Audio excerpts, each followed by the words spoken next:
Daripada project luar masuk ke Indonesia begitu aja tanpa ngelewatin ya kayak mereka gede sendiri di Indonesia gitu. Mending aku konekin project luar ke Indonesia, ke project-project Indonesia biar project Indonesia belajar juga dan Yes, mereka correct, tahu setuju. standarnya seperti apa. Jangan oke lah mungkin Indonesia punya standar sendiri, cuma standar global itu cukup besar, cukup tinggi lah gapnya.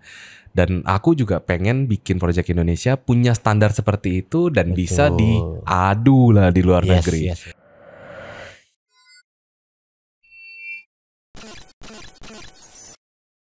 Halo Builder, selamat datang di podcast Blog Dev Talk, sebuah podcast yang akan mengulas proyek-proyek menarik, tren terkini, dan juga potensi luar biasa di dunia Web3 ataupun blockchain. Saya Greenman Ron, selaku host dan juga edukator di Blog Dev ID yang akan menemani kalian di podcast kali ini. Nah, kali ini kita kedatangan tamu yang luar biasa nih, seorang business development, partnership manager yang sudah berkecimpung dalam dunia Web3 atau blockchain kurang lebih selama 4 tahun. Nah, beliau itu Mas Steven dari Crystal. So, tanpa berlama-lama, mari kita sambut dia.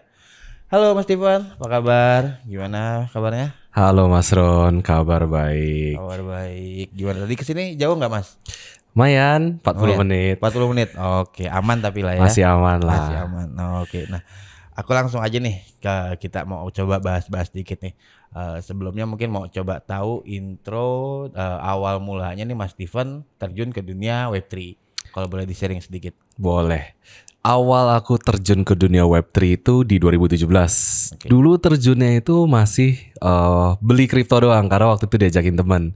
Kayak ayo Bitcoin nih. Lagi waktu itu 297 juta rupiah, ingat banget. Di 2017 bulan November, bulan Desember. Nah, beli Bitcoin terus di 2018 drop terus. Delete aplikasi. Nah, dulu delete aplikasinya bitcoin.co.id terus pindah ke Indodax, delete aplikasi kan. Nah, terus baru masuk lagi ke kripto di 2019 karena waktu itu kayak mulai ngebum, mulai banyak lagi omongan tentang kripto dan segala macem. Dan baru belajar secara profesional di akhir 2019 itu. Oke. Gitu. Jadi awalnya aku cuma beli doang ya kayak beli kacang di pinggiran gitu. Terus sekarang baru mulai belajar apa itu kripto, apa itu Web3 dan apa itu blockchain. Jadi di sana startnya aku benar-benar profesional. Masuknya berarti startnya dari main kripto dulu ya atau trading gitu. Tapi Betul. ketika anjlok itu udah sempat dapat cuannya belum sih Mas? Enggak, anjlok. Ya biarin doang. Aku inget Jadi banget. hilang gitu aja. Hilang, aku inget banget. Aku invest kurang lebih 40-an, sisa kayak tinggal 4 jutaan. Kayak udahlah. Wow. Goodbye. Oke, jadi pelajaran ya. Jadi pelajaran. Cuman delete aplikasi nggak aku jual waktu itu. Dan balik lagi 2020 lumayan lah cuannya. Oh, berarti syukur lah cuman delete aplikasi tapi nggak dijual asetnya gitu ya. Nggak dijual nggak di cut asetnya. loss ya. Oke, nice. So, tadi aku ada mention nih Mas Steven dari Crystal. Mungkin boleh juga dikasih tahu ke teman-teman builders apa sih itu Crystal buat yang belum tahu. Boleh. Sebenarnya Crystal itu adalah wallet dan launchpad. Crystal sendiri itu berdiri di Vietnam dan Singapura. Dan Crystal itu adalah sebenarnya under atau sub company dari Kyber Network. Nah, Kyber Network itu mungkin salah satu DEX atau DeFi terbesar di dunia lah. Nah, jadi memang beda tujuan dan beda project. Kita lebih ke wallet dan launchpad. Nah, kenapa kita masuk ke Indonesia dan kita connect sama BlockDev dan kita connect sama project-project lain di Indonesia? Karena Crystal juga punya tujuan sebenarnya untuk membantu masyarakat Indonesia yang kesulitan masuk atau terjun ke dunia Web3 karena terhambat oleh bahasa, oleh teknologinya, oleh edukasinya. Karena jujur dunia DeFi atau dunia DEX itu agak sedikit lebih kompleks daripada dunia CEX. Seperti itu. Jadi itu tujuan kita masuk ke Indonesia dengan membawa slogan The Simplest Wallet for Indonesian. Oh, luar biasa. Jadi memang sedang si Crystal ini lagi menuju expand ke Indonesia marketnya. Betul. Oke, lalu kalau dari kesibukan Mas Steven sendiri nih, selain di Crystal, ada kesibukan lain kah? Enggak sih. Sekarang ini aku masih fokus 99% di Crystal karena untuk penetrate market Indonesia itu banyak banget hambatannya. Tantangannya banyak banget dan effort yang perlu aku keluarin juga banyak banget. Cuman dibilang capek apa enggak? Capek. Cuman enjoy. Yes, karena aku juga punya misi sendiri gitu. Kayak aku pengen ngebantu masyarakat Indonesia untuk bisa go public, untuk head to head, untuk bisa berkarir di dunia Web3. Mungkin tujuannya mirip-mirip sama BlockDev lah, Yes, baru mau bilang itu. membantu developer di Web2 untuk masuk ke dunia Web3 karena di sana kesempatannya banyak juga. Yes, Begitu. cocok lah ya. Nah tadi Kurang bilang lebih 99%. 1%-nya apa mas? turu deh. Oh jadi berarti waktu tidurnya cuma dikit aja ya? 1% Oh doang. oke siap. Nah tadi kita ngomongin wallet nih. Simple dasar penjelasan apa arti wallet dan juga macam-macam jenisnya gitu. Menurut Mas Steven apa sih mas? Sebenarnya kalau misalnya wallet itu bisa dikategorin ada dua kategori besar, custodial dan non custodial. Oke. Gitu. Kalau misalnya custodial itu walletnya di manage oleh orang lain. Jadi passphrase atau private key itu nggak dipegang sendiri, cuma di manage oleh orang lain. Nah custodial itu seperti kayak Chex wallet. Nah, kalau misalnya yang non custodial itu Dex wallet atau DeFi wallet. Mungkin kalau misalnya mungkin orang Indonesia awamnya dengar MetaMask, Trust Wallet, betul. Crystal bisa dibilang masih baru lah. Belum banyak yang tahu. Ya bentar lagi banyak yang tahu Ya, lah ya. bentar lagi banyak yang tahu, After dari amin. sini insya Allah jadi banyak yang tahu ya. Amin. Asik. Kurang lebih seperti itu. Nah, bedanya non custodial itu passphrase dan secret key kita pegang sendiri. Jadi semuanya ya on your own. Jadi kalau misalnya kehilangan dana ya harus kita tanya kehilangannya kenapa. Gitu. Apakah mereka bagi-bagi passphrase sendiri? Apakah mereka bagi-bagi secret key sendiri? Karena non custodial itu cukup tricky untuk masyarakat Indonesia yang khususnya mereka kurang tahu tentang bagaimana security atau bagaimana cara menyimpan wallet yang baik dan benar. Oke. Web3 wallet yang baik dan benar. Yes betul. Nah si wallet ini kan bisa dibilang pintu utama atau akses utama untuk kita terjun ke dunia blockchain gitu ya. Betul. Nah menurut Mas Steven sendiri nih adopsinya gimana sih? Yang mungkin yang terbaik atau yang the best gitu ya? Kalau kita ngeliat target marketnya itu Indonesia. Jadi untuk orang-orang Indonesia. I see. Sebenarnya adopsinya banyak use case-nya. Mungkin kalau misalnya aku bisa sebut ada di bulan Oktober tahun lalu ada salah satu kejadian yang cukup besar yang dimana melibatkan salah satu exchanges terbesar nomor exchanges nomor 2 terbesar di dunia yang dimana uangnya itu nggak bisa ditarik karena itu adalah custodial wallet. Betul. Gitu. Nah, ya mereka nggak bisa tarik segala macam. Nah, dari sana sebenarnya startnya orang global khususnya sudah mulai mereka pindahin dana. Jadi mereka mulai split dana dari Chex ke Dex. Pindahin ke Dex. Nah, kalau Chex ya, let's say mereka masih tetap custodial. Apapun itu Chex-nya. Kalau misalnya Dex, mereka akan pindahin ke wallet sendiri. Entah itu mau hot wallet, mau itu cold wallet, mau desktop wallet, segala macam. Itu mereka tinggal pilih sendiri. Gitu. Siap. Nah, makanya adopsi di Indonesia, jujur kita ada sempat research juga, Indonesia belum terlalu banyak yang move atau pindahin dana mereka dari Chex ke Dex. Masih kecil banget persentasenya dan kita pengen edukasi mereka. Bukan berarti Chex itu nggak aman, betul. bukan berarti Dex itu lebih aman daripada Chex.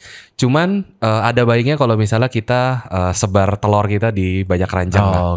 Daripada dikumpulin jadi satu karena kita nggak ada yang tahu. Kedepannya tuh akan seperti apa atau gimana. Betul. Nah tadi kalau dari perbedaan antara Chex dan Dex itu kan sesimpel antara custodial wallet dan non custodial ataupun juga si Chex ini ya udah aksesnya ada di pihak ketiga dan si Dex ini enggak gitu. Betul. Nah kalau perbedaan lainnya gitu ya antara si Chex dan Dex ini apa aja sih mas sebenarnya? Mungkin dari sisi security, dari sisi use case.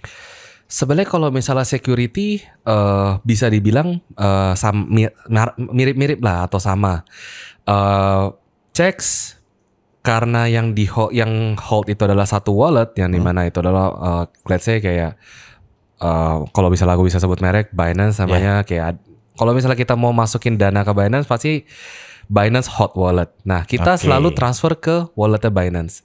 Nah jadi uang atau saldo atau dana yang di-reflect di UI-nya atau di dashboardnya Binance itu adalah semata-mata hanya angka. Kita nggak tahu uang kita beneran ada apa enggak di sana. Kita nggak tahu kayak beneran kemana gitu loh, dipakai apa enggak. Nah sama sistemnya kayak kita taruh uang di bank. Nah itu adalah custodial. Nah, cuma angkanya aja nongol. Cuma angkanya doang. Kita nggak tahu uang kita ada apa enggak di sana. Cuma angka doang. Nah kalau misalnya kayak taruh di Dex Wallet, itu kita taruh di dompet kita sendiri, custodial. Kayak kita mau spend kemana kita tahu, duit kita sisa berapa kita tahu, kita mau masukin lagi dari mana ke mana kita tahu. Kurang lebih seperti itu. Oke, gambaran yang paling mudahnya. Untuk security, mungkin security-nya lebih ke diri sendiri kalau misalnya Dex. Karena semuanya atur sendiri, semuanya adalah dipegang sendiri, dari private key, dari passphrase segala macam. Jadi harus benar-benar diatur sendiri. Seperti itu. Jadi itu ya paling simple perbedaannya atau lebih jauhnya. Sebenarnya lebih ke apa ya? Penganut dari basic si blockchain itu sendiri ya, tentang desentralisasi. Di mana ya udah aksesnya itu ada di kita, dan kita pun juga harus benar-benar menjaga itu ya udah dengan baik. Betul. Gitu. Oke nih, menarik nih.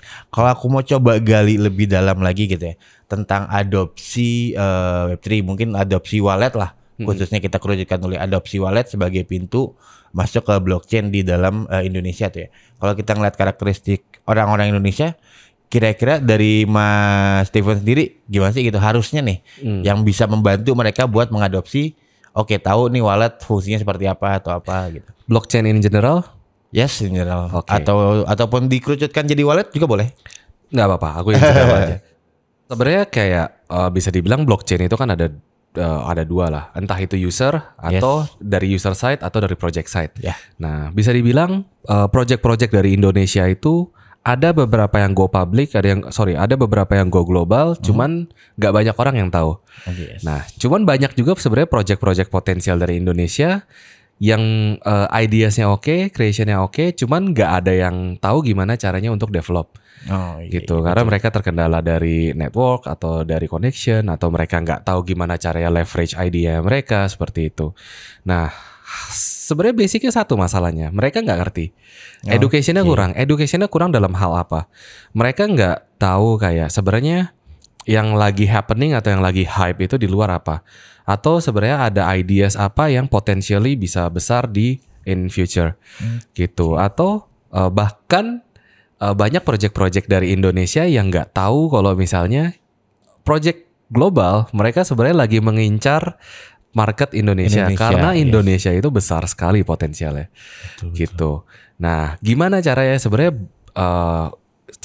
Sebenarnya udah mulai dilakukan sama project banyak checks dari Indonesia dalam hal edukasinya itu nggak cuma dari financial, nggak cuma dari trading ataupun segala macam, cuma mereka lebih back to basic. Apa itu Web3, apa itu blockchain, kenapa bisa muncul crypto, apa adopsi blockchain itu sendiri, apa kegunaan blockchain untuk daily life, use case-nya untuk daily life dari sana. Nah, Crystal juga akan bantu, kita juga berusaha untuk membantu Indonesia educate masyarakat Indonesia dalam hal DeFi-nya. Karena DeFi dan CeFi itu agak cukup berbeda. Yes, betul, sangat gitu. berbeda. Yes. Cuman basicnya sebenarnya sama. Karena basicnya blockchain. Yes, betul. Gitu. Ya, sisanya hanya use case atau fitur dari si teknologi blockchain itu sendiri. Betul. Sebenarnya teknologinya aja sih. Kalau misalnya kita tarik garis, sebenarnya yang paling utama itu edukasinya doang kurang. Mereka nggak mau adopsi karena mereka nggak ngerti apa itu blockchain. Mereka ngertinya kayak saya beli kripto ini terus besokannya berkurang 50%. Wah, penipuan nih. Karena nggak cuma itu. Yes, betul. Itu harus balik lagi ke orangnya, belinya bener apa enggak. Ya. Yang dibeli apa. Yes. Udah lihat belum, udah research belum, use case-nya apa gitu. Karena itu hal yang cukup sulit untuk diadopsi ke masyarakat Indonesia. Nah, balik ke tadi cukup sulit dan lain-lainnya. Berarti kan jatuhnya banyak tantangan nih kalau kita mau mengadopsi blockchain secara general gitu ya. Betul. Buat orang lebih banyak mau mengerti dari dasarnya dulu gitu ya, back to basicnya. Karena kan selama ini yang kita tahu ya udah edukasinya cuma sekedar trading, investasi and so on gitu ya. Betul. Nah, kalau dari menurut Mas Steven sendiri nih, anggaplah BlockDev kan juga memang sedang mengembalikan posisi back to basic. Yang kami edukasi adalah lebih ke apa itu Web3, apa itu blockchain. Betul. Nah, selain dari situ, menurut Mas Steven sendiri, gimana sih harusnya kita mengedukasi warga-warga Indonesia biar bisa melek dari sisi teknologi blockchain dulu nih? Sebenarnya paling baik kalau misalnya dari aku ya, bantu masyarakat Indonesia realize kalau misalnya di Web3 atau di blockchain itu adalah pasar potensial untuk mereka mengembangkan project baru gitu. Sama halnya kayak waktu marketplace boom di 2010, Yes, betul. semua orang mereka develop hal yang berkaitan tentang marketplace. Ya. Nah, kenapa nggak bisa masyarakat Indonesia develop something yang berkaitan tentang blockchain? Padahal kayak aku sendiri, aku benar-benar dari 2019 itu udah punya tujuan, aku pengen profesional di Web3. Profesional di pasar global, bukan di pasar lokal doang. Gitu. Dan yang memang tujuannya adalah aku akan kembali ke Indonesia untuk membantu adopsi Indonesia, masyarakat Indonesia. Dan aku bisa sukses. Bukan berarti semua orang punya halangan atau hambatan. Yes, gitu. Tinggal mereka mau apa enggak. Karena Web3 itu bukan hal yang sulit untuk dipelajari. Ya sulit sih. Cuman asal ada niatan dan ngerti konsepnya sebenarnya easy, super simple banget. Yes, correct sih. Gitu. Sebenarnya Dan isu paling besar di kemauannya kali. kemauan sebenarnya. Dan kalau misalnya kita bisa kasih lihat mereka gitu, oke. Nih, kalau misalnya di Web3 itu kesempatannya banyak. Dan sebenarnya jujur banyak bahkan kayak banyak masyarakat atau rakyat di kayak kota-kota kecil, Surabaya, yang lain-lain gitu, mereka yang sudah realize duluan kalau misalnya di Web3 itu mereka bisa cari pekerjaan. Itu mungkin kayak community manager, moderator, yang dimana mereka dapat gaji dari luar negeri atau mereka dapat pengalaman bahasa Inggris, mereka bisa belajar segala macam. Karena apa? Karena mereka niat cari uang. Yes, betul. Gitu. Kalau ada kemauan, ada jalan lah ya. Betul. Dan mereka bisa dibilang lebih pinter bahkan daripada aku. Iya, Gitu. karena mereka sudah lebih lama ngulik gitu. Betul. Oke, menarik. Berarti sebenarnya memang apa ya? Dari si teknologi ini pun kita bisa dapat ilmunya pun juga ya balik lagi ya, nggak cuma sekedar si kriptonya and so on gitu kan. Pasti akan jauh lebih banyak ya udah knowledge yang akan bisa kita dapatkan gitu. Nah, kalau dari menurut Mas Steven sendiri nih, untuk dari sisi developer gitu misalkan project-project di Indonesia saat ini kan bisa dibilang masih minim nih yang jadinya ada edukasinya ataupun juga memberikan use case real life-nya. Oke nih, mereka bisa merasakan nih gitu teknologi blockchain ini use case-nya seperti apa. Nah, sepengetahuan Mas Steven udah ada belum sih nih project-project Indonesia yang kira-kira bisa memberikan utility use case sebenar-benarnya? Sebenarnya udah lumayan banyak ya. Mungkin dari projectnya Subnya Indodax sendiri, Nusa Finance itu use case-nya kelihatan. Terus mungkin ada dari NFT project yang ada di Indonesia, Paras itu besar di luar, cuma unknown di Indonesia. Jujur kayak aku bangga kalau misalnya waktu itu kenal sama Mas Ricky juga. Cuman sebenarnya banyak kayak project-project dari Indonesia juga. Mungkin aku bisa sebutin berapa lagi, kayak Talaxeum, ada Talaxeum. Mungkin ada Selar, salah satu wallet kelihatan Indonesia, atau AAG juga. Itu mereka mulai adopsi mereka mulai adopsi teknologi blockchain untuk Indonesia. Mereka sebenarnya tujuannya apa? Mereka pengen bantu masyarakat Indonesia untuk survive atau mereka untuk struggle di Web3 Indonesia.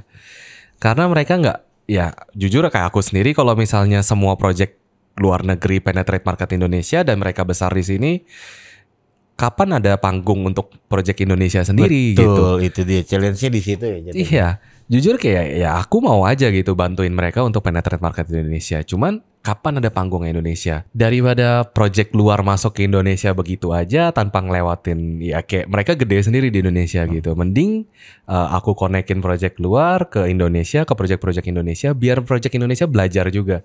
Dan mereka tahu standarnya seperti apa. Jangan, oke lah, mungkin Indonesia punya standar sendiri. Cuma standar global itu cukup besar, cukup tinggi lah gapnya. Dan aku juga pengen bikin project Indonesia punya standar seperti itu dan bisa diadu lah di luar negeri. Karena terbukti udah ada beberapa project yang memang go global. Ya, betul. Gitu. Jadi itu mana ya, kalau memang bisa dari kita sendiri yang bikin, kenapa harus orang lain yang bikin? Ya udah, jadinya kita terjajah lagi lah ya, bisa dibilang. Betul. Dari sisi teknologi. Padahal kalau misalnya dari sisi dev ya, Block Dev mau mengayomi dev di Indonesia. Dev Indonesia itu oke. Kalau misalnya aku keluar, aku bakal ngelihat kayak minimal satu company itu punya satu dev dari Indonesia. Yes, correct, betul. Dan mereka unknown, mereka nggak mau di Indonesia karena skill mereka nggak dianggap atau terlalu tinggi buat di Indonesia. Betul. Kenapa kita nggak kenapa nggak Indonesia yang tinggiin standarnya, Yes. biar mereka bisa gandeng lagi dev-dev yang ada di luar negeri. Karena pengalaman mereka banyak banget dan mereka jenius semua bisa aku bilang. Yes, bener Gitu. luar biasa sih. Nah, buat teman-teman Blok Dev nih, jadi jangan ragu-ragu. Mari kita build bareng-bareng project-project Indonesia memang berkualitas biar bisa jadi ya udah kita yang penetrate marketnya kita sendiri gitu daripada orang lain yang penetrate ya udah kita cuma jadi pesuruhnya aja ya jangan sampai mau lah ya. Betul. Asal ada mutual partnership, gas. Yes, gitu saya selama masih ada mutualnya lah, masih ada sama-sama sharing. Betul. Nah, kalau aku mau tanya lagi nih dikit tentang Kristal. Nah, dari si Kristal sendiri ini wallet fitur unggulannya tuh mungkin bisa dijelasin yang punya apa ya? Ya, unggulan-unggulan atau killing feature-nya dari si Kristal ini apa sih? I see. Sebenarnya Crystal Wallet itu sendiri fiturnya mirip-mirip lah dengan wallet basic yang ada kayak MetaMask, Trust Wallet dan segala macam. Kayak feature basic, swap, send, transfer itu pasti ada lah. Cuman yang benar-benar bikin kita beda itu kayak balik lagi yang tadi aku bilang, the simplest wallet the simplest Web3 wallet for Indonesian. Mungkin banyak orang Indonesia yang nggak tahu kalau misalnya kita setiap kali interaksi sama apps atau sama kontrak, sign-nya itu akan tetap ada di wallet kita sampai sampai kita hilangkan. Nah, makanya kita masukkan yang namanya revoke contract. Jadi orang nggak perlu cari-cari lagi gimana sih cara revoke contract karena let's say breach apa kena hack dan ada kemungkinan yang pernah interact sama kontrak itu bakal kena hack juga. Kita cari segala macam, nggak perlu susah-susah lagi, kita udah provide itu semua di wallet kita. Gitu. Dan mungkin yang lain lagi portfolio management atau portfolio watch. Portfolio watch itu sebenarnya lebih ke let's say kayak aku punya MetaMask satu main wallet dan aku bisa bikin 20 sub wallet. Betul. Nah, mungkin orang Indonesia suka lah yang namanya token-token micin, testnet segala macam. Dengan menggunakan sub wallet yang beda-beda karena sub wallet kan punya addressnya beda-beda jadi bisa untuk connect ke banyak hal. Untuk connect ke banyak testnet. Kalau misalnya di Crystal Wallet, selama kita masukin fast phrase-nya main wallet, semua aset-aset dari sub wallet itu akan muncul di satu page. Jadi semua akan diaggregate semuanya. Aggregate itu akan dikumpulkan semuanya dalam satu page. Jadi nggak perlu capek-capek lagi pindah-pindah wallet, sub wallet. Kayak mungkin kalau misalnya istilah bahasa Indonesia, mana nih yang JP nih, yang JP. Iya, betul. Mana nih token yang naga nih. Nah, jadi nggak perlu capek-capek lagi karena udah muncul semua di dalam satu page. Oke, menarik. Jadi simplify-nya pun juga sekaligus memberikan fitur ya udah daripada lu repot ribet, oke gue bikin lebih mudah nih ya untuk lu view liatnya kayak gitu ya. Betul. Dan itu juga berlaku untuk NFT. Jadi nggak cuman token doang, NFT juga, non fungible token juga. Oke, jadi bener-bener yang memang ya udah aset di dalam wallet itu adanya apa aja, view-nya bisa dibikin sama Crystal. Oke, semudah itu, sesimpel itu. Betul. Sesuai dengan slogannya ya berarti ya. Simplest wallet. Simplest wallet. Terus ada satu lagi sebenarnya fitur yang cukup ya kepake nggak kepake sih sebenarnya. Let's say aku tahu wallet addressnya Mas Ron. Nah, aku bisa cek Mas Ron ngapain aja, beli transaksi kemana aja, dan itu akan muncul terus di notifikasi aku. Oke, jadi berarti kita bisa request notifikasi untuk wallet yang kita mau kita find out. Betul. Mungkin untuk yang awam nggak tahu fungsi dan kegunaannya apa. Cuma kalau misalnya untuk yang memang traders, mereka tahu. Jadi kalau misalnya wallet ini mereka pengen, misal wallet A, let's say kayak walletnya siapa ya? Walletnya Elon lah, walletnya Elon Musk lah. Wah, habis beli Bitcoin dia atau habis dump Bitcoin dia buruan dump gitu, atau dia habis pindahin Bitcoin kemana. Nah, itu bisa jadi apa ya? Kayak kita udah punya ancang-ancang untuk persiapan ngapain kita mau dengan aset kita sendiri. Seperti itu. Itu namanya watch wallet. Wah, luar biasa. Atau watch list. Jatuhnya sebenarnya jadi kayak apa ya, buat well alert and so on dong berarti kan. Betul. Kita bisa masukin list nih walletnya siapa aja nih, walletnya well ya udah kita masukin, jadi kita tahu nih, wah kita mau beli apa nih, kita mau jual apa nih. Betul. Luar biasa. Itu semuanya ada. Dan untuk notifikasi yang kayak well alert tadi Mas Ron bilang, sebenarnya kita ada lagi. Jadi kita akan implement satu feature baru di mana notifikasi itu lebih untuk kurang lebih semacam well alert kayak let's say kayak well alert ada 5.000 BTC dipindahkan dari wallet A ke Binance atau ke Huobi atau ke apa. Nah, Di Crystal Wallet itu sendiri nanti akan ada pop-up notification yang dimana akan ada detailnya lebih. Nah, jadi akan diagregate semua data-data yang lama dan akan dimunculkan kayak beberapa opsi. Jadi opsi A dengan case seperti ini berdasarkan data sebelumnya akan terjadi dump seperti ini. Dan kemudian dia akan aggregate data berita juga. Oh, kemarin ada berita seperti ini. Let's say kayak hobi kebakaran. Yes, betul. Nah, gara-gara itu dipindahin atau segala macam. Nah, itu akan ada kayak guidance untuk newbie, di mana kayak biar mereka bisa antisipasi untuk mereka mau ngapain sih dengan aset mereka, seperti itu. Jadi lebih ke portfolio management dan ya portfolio management lah kurang lebih. Luar biasa, menarik. Nah, kalau dari si roadmapnya Crystal sendiri gitu ya, rencana kan tadi bilang ada baru mau jump in untuk penetrate di marketnya Indonesia gitu. Betul. Nah, mungkin boleh di-spill dikit roadmapnya Crystal sendiri di tahun ini? Boleh. Sebenarnya kita roadmap udah mulai dari 1 Juni kemarin. Oke. Nah, yang pertama kali kita implement untuk Indonesia itu adalah pasti bahasa Indonesia, karena bahasa Inggris atau bahasa Indonesia itu salah satu barrier untuk masyarakat Indonesia masuk ke Web3 karena Betul. Penjelasannya rumit, Yeah. bahasanya ya ada bahasa Web3 sendiri yang mungkin orang-orang nggak kenal. Nah, kita tetap akan kayak jenis-jenis feature bridge, send itu tetap in English, cuman kayak penjelasannya itu dalam bahasa Indonesia. Jadi masyarakat Indonesia bisa ngerti lah dan bisa belajar. Terus yang kedua mungkin di Trust Wallet juga sudah ada kayak price-nya itu in IDR juga kita bisa ganti. Oke. Gitu. Jadi show price in Indonesian rupiah. Gitu. Mungkin nggak semua orang bisa atau ngerti ngelihat uang dalam USD kayak wah Ya, uang saya tinggal 300. Padahal 300 USD gitu lumayan ya. kan. Dikira 300 perak ya. Iya 300 perak padahal Iya, lumayan gitu. Jadi ada opsi untuk mereka mau pindah ke USD atau IDR. Nah, itu adalah 2 feature pertama yang kita masukin untuk Indonesia.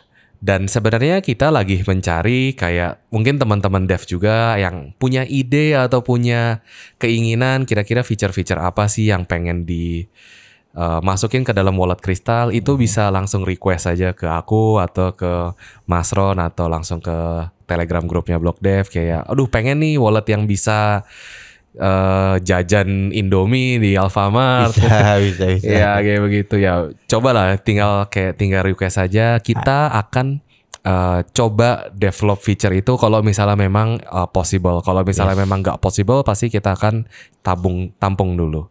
Seperti itu. Bener. Jadi ide-ide ngayal pun juga sebenarnya bisa kan kita Betul. menjadikan Ngayal pun kan ide sebenarnya. bener. Basicnya memang dari situ, makanya banyak project-project juga yang luar biasa yang kita pikir oh ini totally nggak make sense, ternyata malah bisa terjadi. Betul. Luar biasa. Betul. Paham.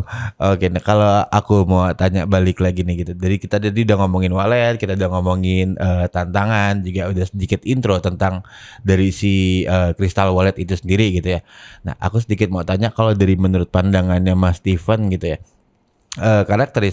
Karakteristiknya orang-orang Indonesia bisa dibilang kan agak skeptis ya mungkin ketika mendengar Web3 atau blockchain gitu.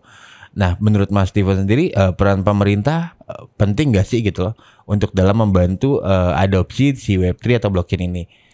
Dan jika memang penting, mungkin menurut Mas Steven bisa ngasih some suggestion kira-kira harusnya kayak gimana nih pemerintah nih membantu kita untuk adopsinya? Ditembak dari nanti. Enggak lah. Cuman memang betul sih. Peran pemerintah itu penting banget. Bisa dibilang Indonesia adalah salah satu negara yang crypto adoptionnya atau bukan adoption sih. Crypto regulationnya itu paling cepat di dunia. Yes, correct. Gitu. Karena banyak banget regulasi-regulasi yang berhubungan tentang kripto itu udah mulai diimplement di Indonesia. Walaupun bisa dibilang masih cukup abu-abu dan cukup nggak jelas lah bagi project-project Indonesia. Cuman itu good ways. Karena ada berarti pemerintah Indonesia sudah melihat bahwa blockchain atau Web3 itu adalah potensial di Indonesia. Ya kan? Gitu. Itu adalah salah satu hal yang paling pentingnya dulu. Gitu. Cuman kalau misalnya untuk masyarakat Indonesia sendiri sebenarnya kalau dari aku ya, dari sudut pandang aku sebenarnya ada kesalahan gimana caranya orang-orang ngebawa Web3 atau kripto waktu tahun 2020 atau 2021 saat COVID. Oke. Karena di sana kebanyakan orang bukan masuk ke dalam teknologi blockchain-nya, cuman mereka mereka kayak menjual kripto atau menjual blockchain itu dalam segi investasi. Oh, yes, Cari uang correct. cepat. Ya, betul. Nah, Banyak yang terjadi. investasi sekarang besok 10x. Kan Iya, nggak begitu. Nah, makanya bisa dilihat kayak setelah hype-nya turun, setelah Bitcoin lagi kita bisa bilang lagi koreksi, semuanya pergi dari kripto gitu. Semuanya pergi dari blockchain dan mereka mikir kayak apa ini blockchain? Ternyata blockchain cuma tempat penipuan doang. Ya, Kayak, betul. ini aplikasi, bahkan ada yang bilang blockchain itu aplikasi penipuan. Bukan Sangat teknologi jauh, lagi. ya, betul. Karena nggak tahu, mereka nggak ngerti gitu. Mereka taunya cuman kayak oh ya udah kayak di kripto kayak aku investasi besok cuntung. Padahal nggak begitu konsepnya. Betul. Gitu. Nah, sebenarnya buat aku sendiri kayak ada kesalahan dari sana. Cuman ada bagusnya juga kayak sekarang udah mulai kayak tadi Mas Ron bilang Block Dev udah mulai back to basic. Yeah. Edukasinya itu dari awalnya dulu, apa itu fundamentalnya, apa itu Web3, apa itu blockchain, baru bisa masuk ke trading side-nya dari sisi tradingnya. Gitu, baru ngerti kayak kenapa ada kripto ini, kenapa ini scam, kenapa token ini tipu-tipu segala macam. Seperti itu. Betul. Nah, kalau misalnya dari sisi regulasi sendiri, sebenarnya aku ngedukung banget kalau misalnya futures market itu dibuka di Indonesia. Sebenarnya lebih spesifiknya adalah di derivatives. Oke. Gitu, karena derivatives sendiri belum legal di Indonesia.